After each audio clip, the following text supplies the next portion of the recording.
만약 내일이 총선이라면 어느 정당 후보에게 표를 주겠냐 이런 질문도 있었는데요. 자, 국민의힘 후보에게 준다 29.5%, 민주당 후보에게 준다 30.6%.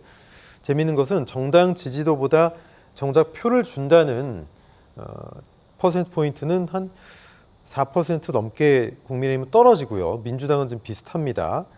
그리고 이제 지지도 차는 국민의힘과 민주당 어느 후보에게 표를 주겠느냐 거의 차이가 없는데, 자, 이종훈 평론가님, 왜 국민의힘 지지율보다 표를 주고 싶다라는 그런 정작 표심은 좀 미치지 못할까요? 네.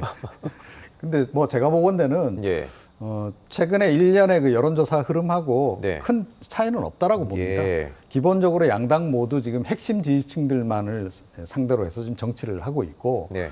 그러다 보니까 핵심 지지층들은 지금 똘똘 뭉쳐 있는 상태. 그런데 사실은 이분들이 최종적으로 결정을 짓는 건 아니잖아요. 그렇죠. 당락을 결정짓는 것은 결국 중도층인데, 중도층은 지금 조금 전에 표에도 나오다시피 상당히 무당층으로 지금 그냥 존재하고 있다. 30% 가까이 돼요. 네, 하는 겁니다. 그래서 이제 무당층을 잡기 위해서 아마 이제 향후에 민주당은 벌써 제가 보기엔 그렇게 움직인 것 같고, 국민의힘도 이제 움직여 갈 것 같긴 해요. 그런데 제가 보건대는 좀 기민성에 있어서 민주당이 국민의힘보다 조금 더 나은 것 같아요. 네. 그래서 민주당은 벌써 이제 중도층 잡기 위해서 조금 이제 특히 이제 후쿠시마 뭐 오염수 이슈라든가 이런 거를 이제 선점해 가면서 그런 방향으로 빠르게 조금 이제 움직이려고 하는 그런 조짐이 보이는데, 국민의힘은 김기현 대표는 좀 그러려고 노력을 좀 하는 것 같은데, 윤석열 대통령이 계속 강성 발언으로 자꾸 발목을 결과적으로 잡는 네. 그런 그 상황이다. 그래서 거기서부터 한 발도 지금 중도 쪽으로 못 나오고 있는 이런 상황인 것 같고요. 상대적으로 용산 눈치를 볼 수밖에 없다 이거죠. 그렇죠. 그래서 그런 것들이 전반적으로 지금 영향을 미치는데, 사실은 유의미한 그런 변화라고 지금 보기는 어렵습니다. 그래서 네. 양당의 극한 정치가 여전히 대치 국면에 있는 것, 그런 것을 이번 여론조사에서도 결국 우리가 확인할 수 있지 않나 이렇게 생각합니다. 예. 최 교수님도 생각 비슷하십니까? 어떻게 보세요? 저는 한 가지를 더 말씀드리고 싶은 네네. 게, 이게 차이가 나는 부분, 예를 들면 당장 투표하면 국민의힘보다 민주당 쪽이 약간 높잖아요. 물론 네. 별 차이는 없습니다만. 네네. 근데 정당 지지는 국민의힘이 높잖아요. 그렇죠. 저는 이게 대통령 리스크라고 생각해요. 그러니까 중간 평가의 성격이 강한 거죠. 투표를 하면서 단순히 정당만 보고 찍지 않겠다는 거예요. 그러니까 내년에 총선은 대통령에 대한 중간평가 성격이 강하기 때문에 대통령에 대한 실망감이 결국 반영됐다고 저는 봐요. 그러니까 국민의힘을 지지하지만 네. 바로 표를 주고 싶은 마음은 없다. 그렇죠. 그리고 현 정부에 뭔가 좀 경고를 던지고 싶은 네. 거예요. 그러니까 소위 회초리를 든다고 얘기하잖아요. 국민들이 현 정권이 잘못하고 있는 부분에 회초리를 들 수 있는 방법은 선거밖에 없어요. 투표밖에. 그렇죠. 다른 방법이 없잖아요.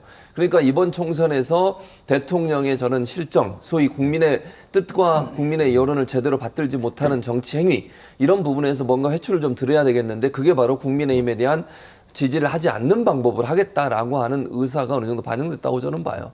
그래서 총선에서는 국민의힘에 대한 지지율도 중요하지만 대통령에 대한 지지, 또 대통령이 하고 있는 정책적 부분에 대한 여론, 이런 부분이 상당히 크게 작용할 가능성이 있다고 저는 보거든요.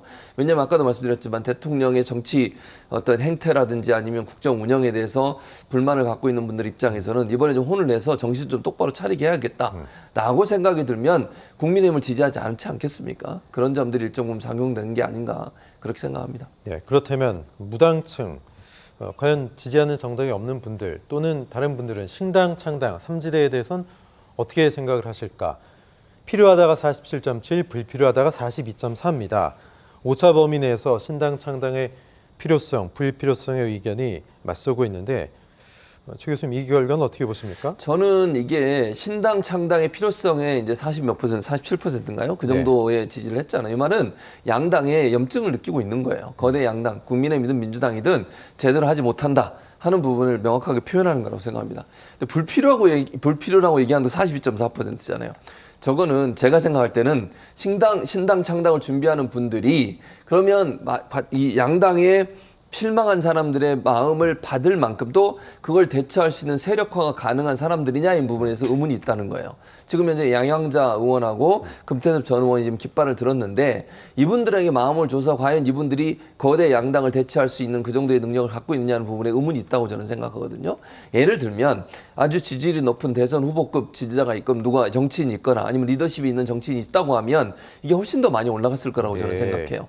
그러니까 신당에 대한 필요성에 대해서 얘기하는 것은 양당 정치, 민주당, 국민의힘에 대한 실망감이 표현된 것이지만 불필요하다고 하는 부분도 거의 비슷하게 나오는 것은 제3지대라고 하는 지역의 지대에서 과연 우리가 원하는 만큼의 정치력을 발휘해서 우리가 원하는 정책들이 입안될 수 있는 그런 단계까지 갈 수 있을까에 대해서는 아직도 의문을 품고 있는 부분이 많지 않나 이렇게 생각합니다. 네, 이종훈 평론가 어떻게 보십니까? 3지대에 움직이는 지금 신당 창당 뭐 필요한 것도 같지만 또 한계도 분명히 있을 것 같고 또 그렇게 의미 있는 그 세력인 것 같지는 않고 뭐 여러 생각들이 좀 공존하는 것 네. 같아요. 그러니까 여건은 조성이 돼 있는 거죠. 네. 그러니까 조금 전에 우리 여론조사 결과 봤습니다만 이 여론조사가 사실은 굉장히 길게 지금 계속 지금 유지가 되고 있거든요. 무당층이 상당수가 존재하고 이분들이 계속 무당층으로 지금 남아 있는. 네. 물론 이제 총선 다가오면 어느 한 당으로 이제 어쩔 수 없이 선택을 해야 된다라고 한다면 선택을 하겠으나 제3의 대안이 있다 그러면 그쪽으로 충분히 갈 여지가 있는 분들이다. 이렇게 봐야 되고 지금 각 당에 어떻게 보면 지금 볼모로 매여 있는 분들 전 제가 보기엔 꽤 있는 것 같아요. 호남 민심 같은 경우에 네. 대표적으로 민주당이 싫은데도 마땅히 또 대안이 없다 보니까 그냥 어쩔 수 없이 민주당을 지지하는 이런 네. 경우 있고 국민의힘도 마찬가지예요.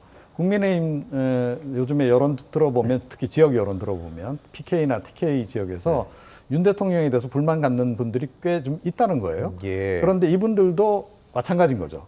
당을 확 바꾸기에는 좀 그런 거죠. 그래서 만약에 신당 세력이 충분히 역량이라든가 비전이라든가 이런 것을 잘 보여준다면 그분들까지 다 흡수할 가능성은 있다. 그런데 현재까지 지금 이제 어찌됐건 이제 수면 위로 올라온 인물의 면면들로 봐서는 그런 정도로까지 이게 역량이 있어 보이진 않는다 하는 거죠. 그래서 지금 계속 무당층으로 좀 남아 있는 거고 신당 프로젝트가 이게 쉽지는 않을 것 같다라는 생각을 하는 분들도 의외로 많이 있는 그런 그 상황이 아닌가 이렇게 생각합니다.